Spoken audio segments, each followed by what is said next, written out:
ញ៉ាំឲ្យវាសម្អាតដៃ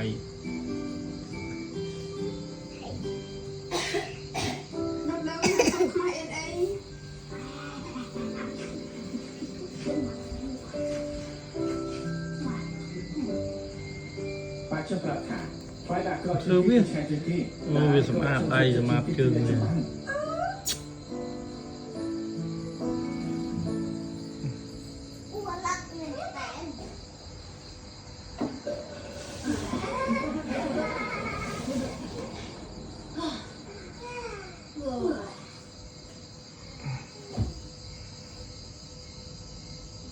តែគួរស្ដាយខែក្ដៅគឺមើលមិនឃើញសោះ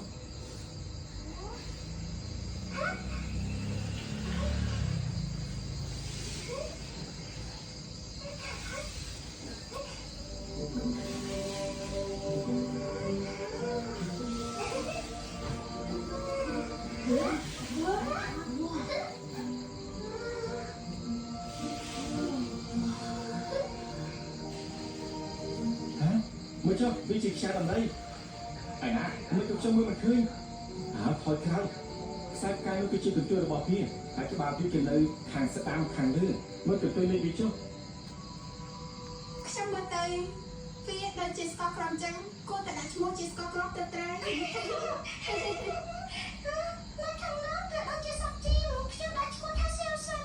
កាយនោះដល់គ្នាដោយរវងមូលហៅថានៅប៉ៅរវងធំដូចជាមុខប៉ារបស់ខ្ញុំគួរហៅថាម៉ាក់ទៅ